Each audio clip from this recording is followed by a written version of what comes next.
The Lord be with you. A reading from the Holy Gospel according to Matthew.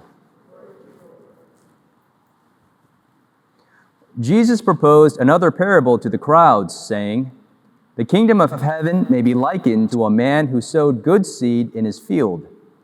While everyone was asleep, his enemy came and sowed weeds all through the wheat, and then went off. When the crop grew and bore fruit, the weeds appeared as well. The slaves of the householder came to him and said, 'Master, did you not sow good seed in your field? Where have the weeds come from?' He answered, 'An enemy has done this.' His slaves said to him, 'Do you want us to go and pull them up?' He replied, 'No. If you pull up the weeds, you might uproot the wheat along with them. Let them grow together until harvest. Then at harvest time, I will say to the harvesters, first collect the weeds and tie them in bundles for burning, but gather the wheat into my barn.' He proposed another parable to them. 'The kingdom of heaven is like a mustard seed that a person took and sowed in a field. It is the smallest of all the seeds, yet when full grown, it is the largest of plants. It becomes a large bush, and the birds of the sky come and dwell in its branches.' He spoke to them another parable. 'The kingdom of heaven is like yeast that a woman took and mixed with 3 measures of wheat flour until the whole batch was leavened.' All these things Jesus spoke to the crowds in parables. He spoke to them only in parables to fulfill what had been said through the prophet. 'I will open my mouth in parables. I will announce what has lain hidden from the foundation of the world.' Then dismissing the crowds, he went into the house. His disciples approached him and said, 'Explain to us the parable of the weeds in the field.' He said in reply, 'He who sows good seed is the Son of Man. The field is the world, the good seed the children of the kingdom. The weeds are the children of the evil one, and the enemy who sows them is the devil. The harvest is the end of the age, and the harvesters are angels. Just as weeds are collected and burned up with fire, so will it be at the end of the age. The Son of Man will send his angels, and they will collect out of his kingdom all who cause others to sin and all evildoers. They will throw them into the fiery furnace, where there will be wailing and grinding of teeth. Then the righteous will shine like the sun in the kingdom of their Father. Whoever has ears ought to hear.'" The Gospel of the Lord. I recently saw a survey that asked an interesting question, a question that probably all of us have maybe thought about at least once or twice in our lives. The question was, what might be the first thing you see when you get to heaven? Maybe it'd say if you get to heaven, but that's another story. Well, the answers were pretty predictable, right? People said a great white light, clouds. People said their pet, family and friends, the pearly gates, right? St. Peter, of course, at the pearly gates with the other angels. And then, of course, God and Jesus, right? God, Jesus. And while I believe that there is lots of truth to those answers, there's lots of truth to those answers, at the same time, it kind of conjures up images of that Hollywood notion, right, of what heaven must be like. You know what I'm talking about, angels on clouds, right, strumming harps, peace and harmony all over. There's no suffering, no pain, no sickness, no illness. It's perfect. It's perfect. For me, I would add the fact that I'd be able to eat as much ice cream and candy and pizza as possible, right, without any consequences. That I'd be sitting on the beach with perfect waves coming in all day long and watching the Lakers win every single game. That would be heaven for me, right? And I'm sure all of you guys have some sort of idea of what heaven may look like. And these ideas that we have, you know, they're fine, they're simple. Maybe they're a bit naive. And I think, though, if we really think about it, if we really look and reflect on what heaven is like, we might have a better picture of what it's like. Especially since today's gospel gives us some great clues as to what heaven is like. And based on what those clues tell us, I think that we're all probably pretty familiar with what heaven could actually look like. So what's going on in today's gospel? Well, Jesus is giving us three different parables where those three clues are hidden in there.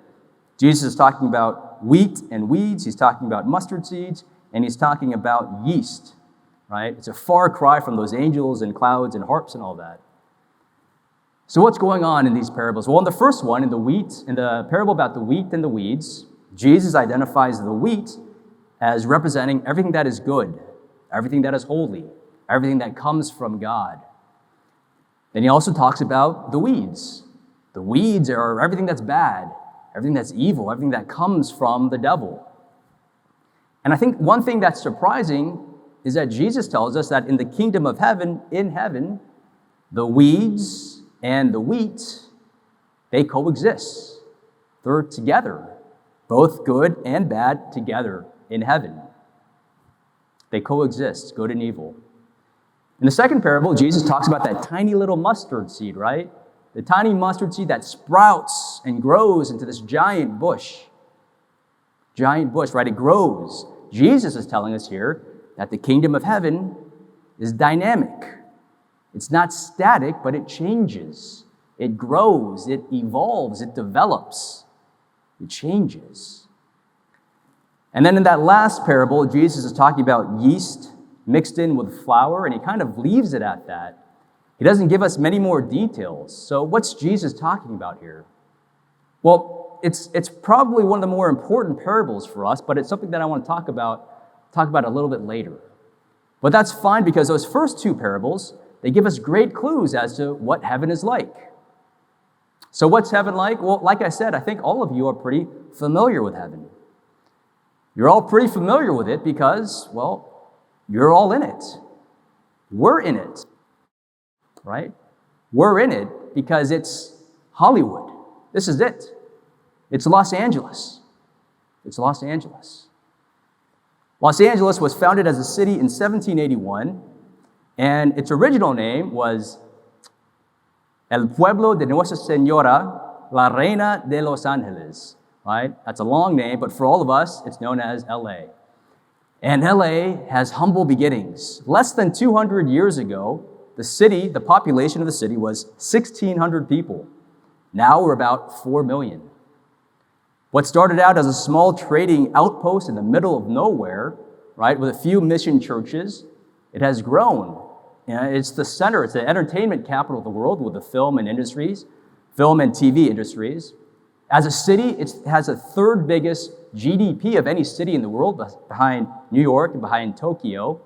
And also, it's the largest archdiocese in the United States. This tiny mustard seed of Los Angeles has sprouted, right? It has grown. And it continues to grow. It continues to grow. And not just in ways that are quantifiable, but it continues to grow into becoming the kingdom of heaven.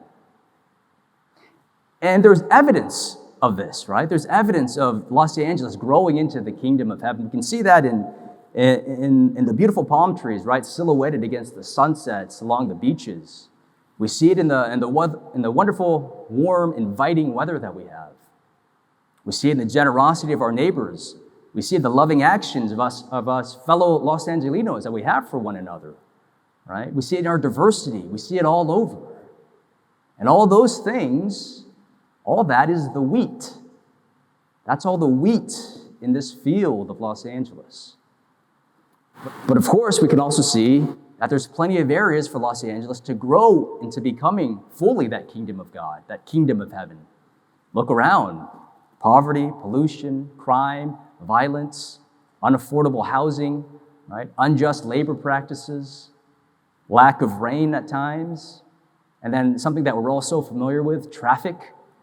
All of this, that's all the weeds in the field.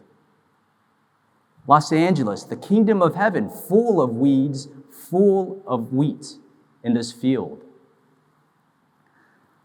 Today we continue our preaching series entitled, Your Turn. Your Turn. And we've been exploring this idea of what does it mean to grow up? What does it mean to be an adult? Not in the eyes of the world, but in the eyes of Jesus. And for us, one way for us to mature, one way for us to grow up, is to recognize the fact that heaven is a place far away with clouds and angels and harps, but heaven is right here. The kingdom of heaven is right here in Los Angeles. So what does that mean for all of us? Well, I need to get back to that third parable. That third parable about the yeast getting mixed in with that wheat flour. How could that have anything to do with the kingdom of heaven? Well, as many of you bakers probably know, yeast is a key ingredient in making bread. Yeast makes bread rise up and makes it fluffy and light. Yeast has a transformative, it has an uplifting quality to it. Well, all of us Catholics, all of us baptized Catholics, all of us here, we are the yeast in this kingdom. All of us have to be that transforming, that uplifting quality in this kingdom of Los Angeles where we can continue to push forward Los Angeles into becoming fully that kingdom. You know, the vision of this parish, Blessed Sacrament, is to follow Christ in love, to lead Hollywood to greater love. Well, how do we lead Hollywood into greater love? By being that yeast, by being that transformative, uplifting quality here in Los Angeles that's full of weeds. And how do we do that? We don't have to do these huge, outlandish projects, but we have to take a look inside of our hearts and say, how can we be that transforming figure? Very simply, we can probably ask somebody for an apology that we probably owe them, right? We probably be a little bit kinder when we're driving, when there's so much traffic around us. We can probably visit somebody who's in prison or in the hospital or who's lonely. We can probably join a picket line. You can volunteer here either as a Eucharistic minister or as working in fellowship or at the food pantry or Genevieve's Garden. All these ways that we can do to transform Los Angeles into the kingdom of heaven is at our disposal. We are here, we are ready to do that as the yeast. Now, the kingdom of heaven, of course, isn't just Los Angeles. It's the whole world, right? The whole world is full of weeds and it's full of wheat. And it's our job as responsible adults, as Catholics, to make the field full of wheat. But not by uprooting the weeds, no, but by worshiping God like we do here, by embracing all people, by forming disciples, following Christ. That's our mission here at Blessed Sacrament. And that's what we do here every day, what we do here especially every Sunday. But we can only do it if we take on that responsibility, if we take ownership of being the yeast, being that transformative power. And with God's grace, we can do that together.